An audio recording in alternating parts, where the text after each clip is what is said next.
In like a lion, out like a lamb. It's March, y'all.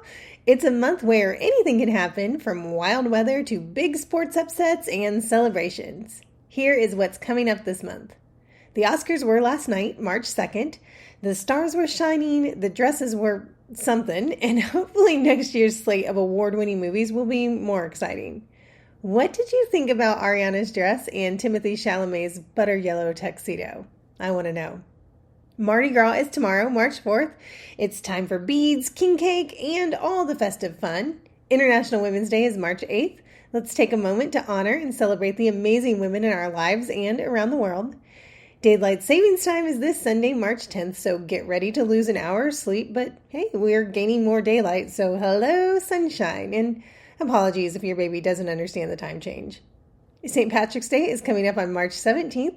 Get ready to rock your green and maybe indulge in a shamrock shake or two. And of course, March Madness kicks off soon, and that means basketball chaos, buzzer beaters, and plenty of surprises in both men's and women's college basketball. Today, by the way, is Monday, March 3rd, and hopefully your March is off to a great start already.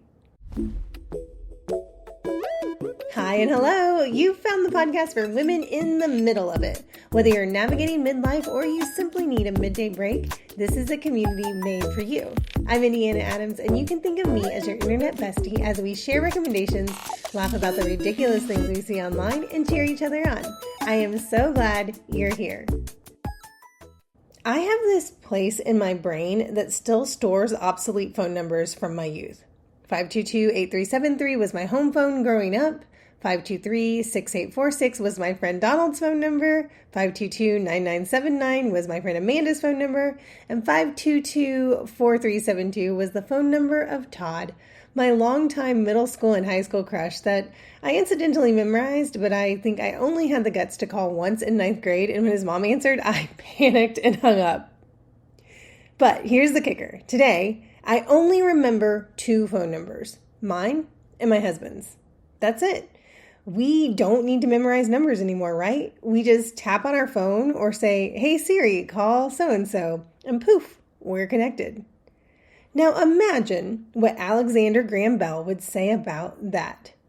I bring this up because on March 7th, 1876, just a few days after Alexander Graham Bell's birthday, he was granted the U.S. patent for the thing that made modern communication possible, the telephone. It's wild to think how much life has changed since then. Bell's invention made it possible for people to talk across distances, and now we carry mini computers in our pockets that allow us to do so much more. Text, FaceTime, email, check social media, listen to this podcast.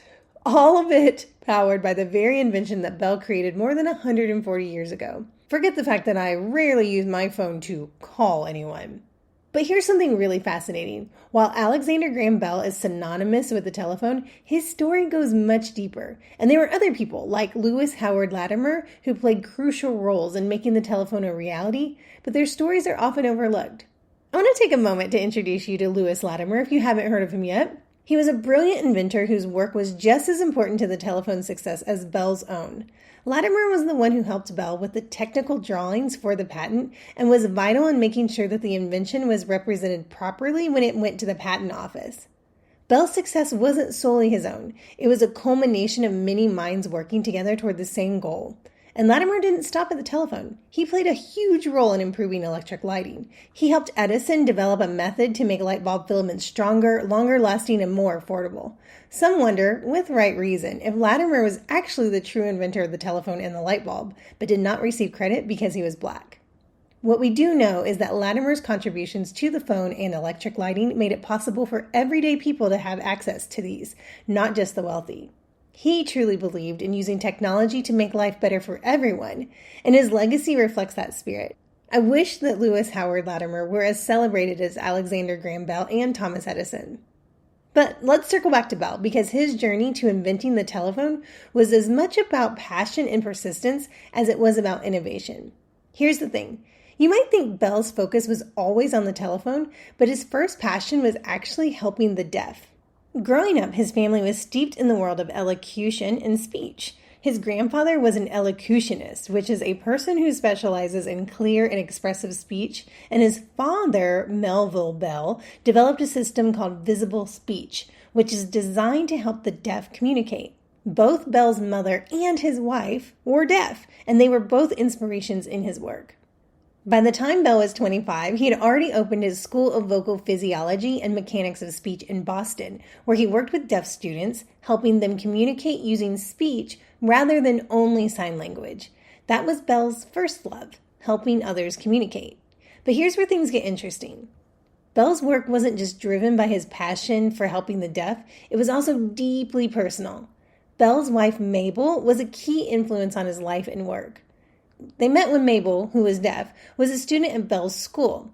Despite Mabel's father, Gardiner Green Hubbard, who was the founder of the National Geographic Society, yes, that same organization that later came up with the National Geographic magazine and now Nat Geo TV, initially he was opposed to their marriage due to Bell's sad financial situation, but Bell's love for Mabel overcame these obstacles.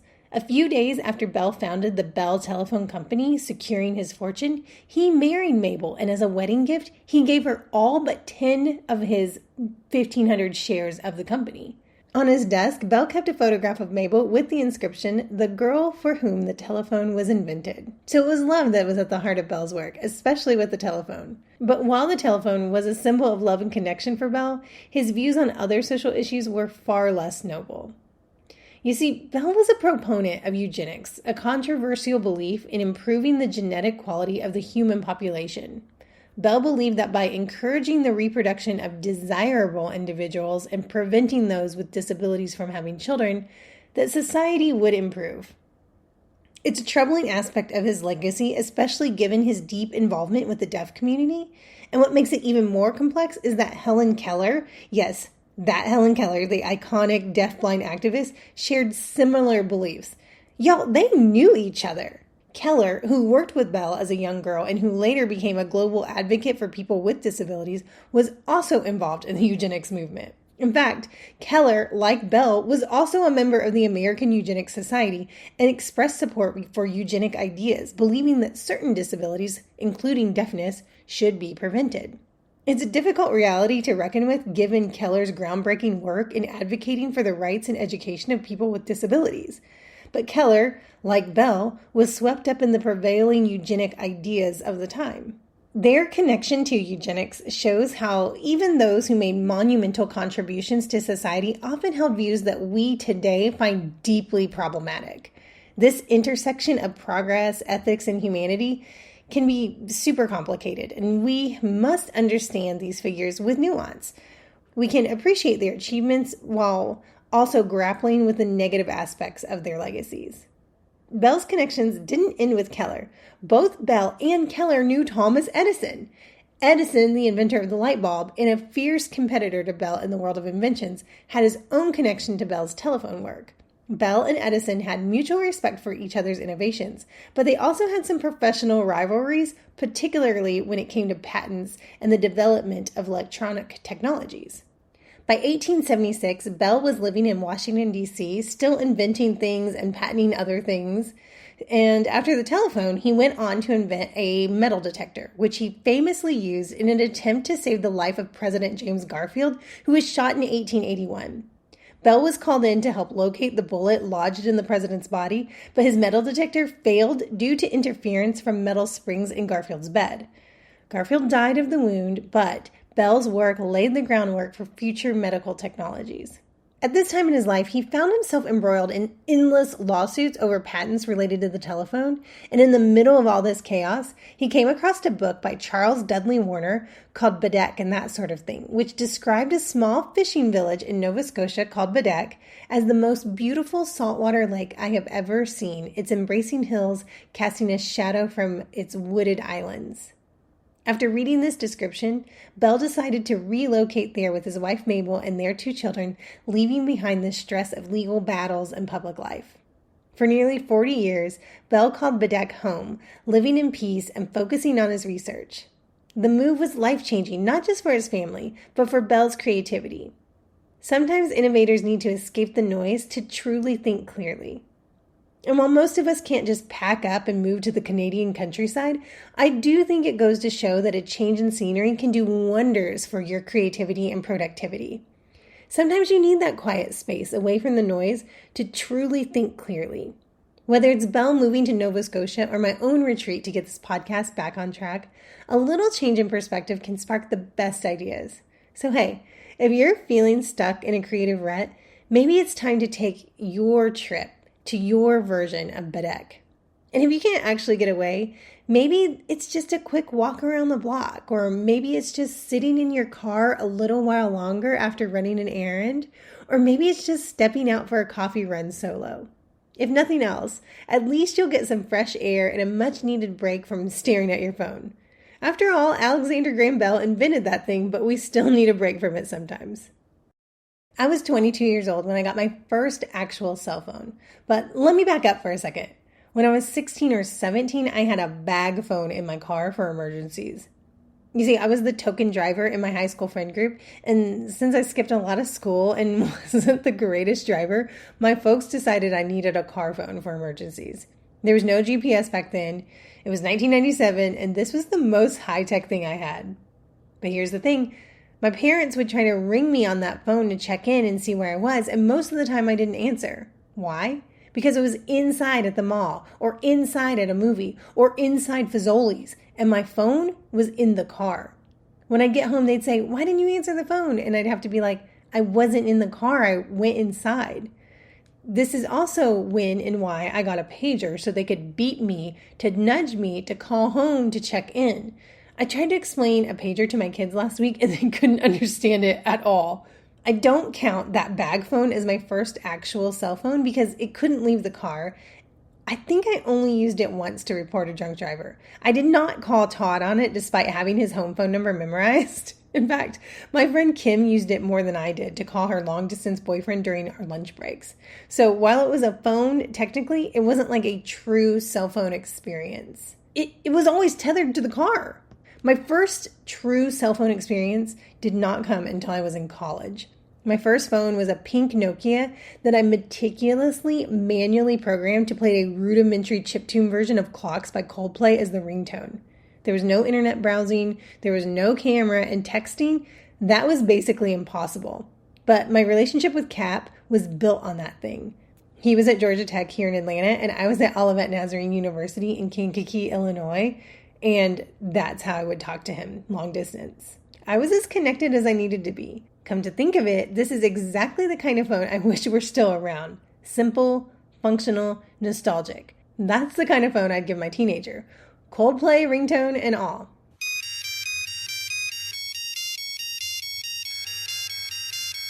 Speaking of old sounds, I thought it could be fun to play a game that I am making up right now on the spot called What's That Old Sound? Here's how it's going to work. I'm going to play an old sound, and you or your kids or whoever you're with have 5 seconds to guess what the sound is. You get a point for every one you get right, and there'll be 3 or 5. There'll be 3. Let's go. Okay, what's that sound?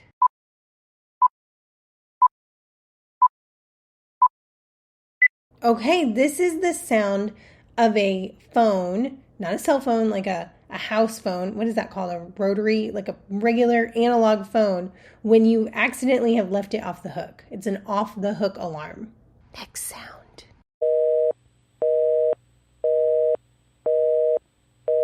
What's that sound?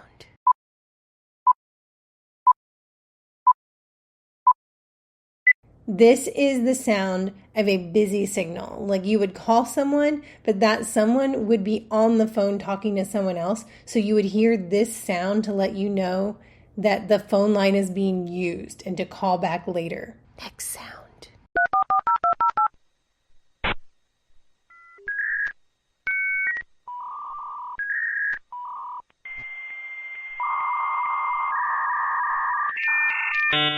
Okay, what's that sound?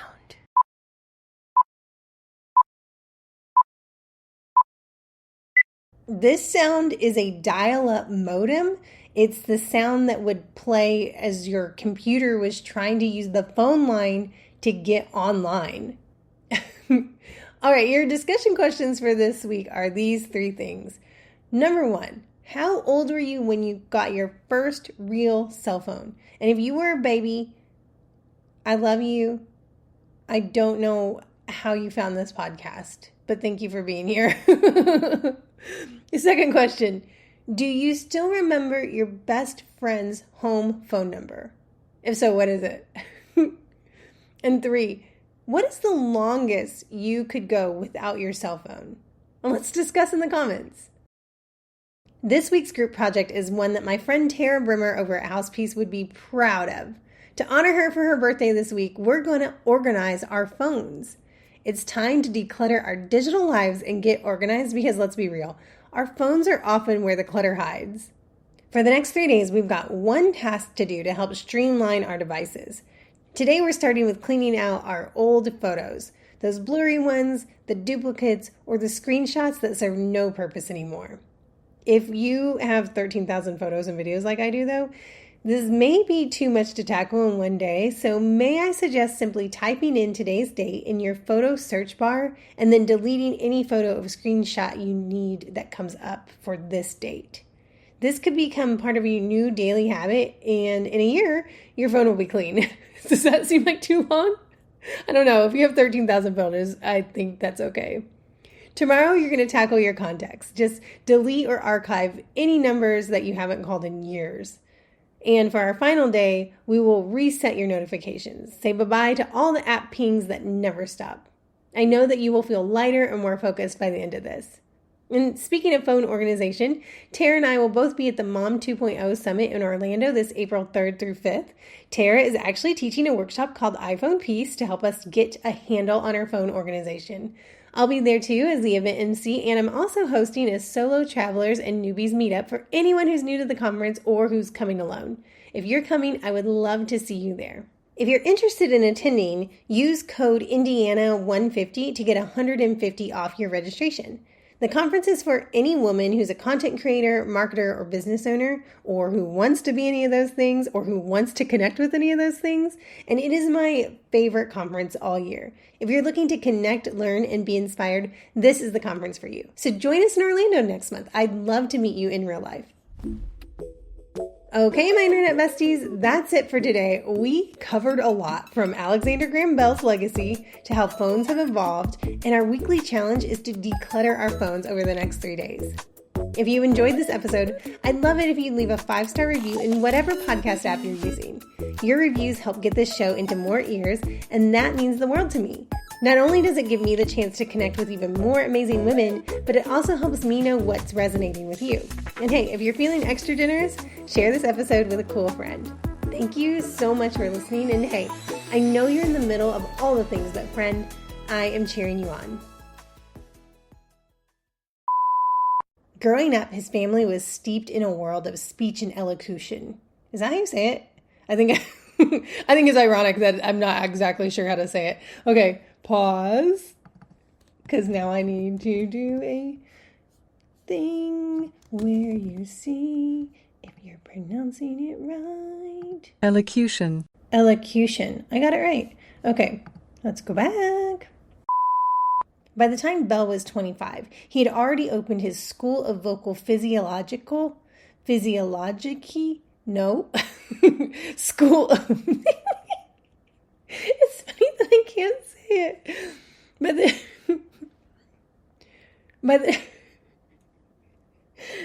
School of Vocal Physiology.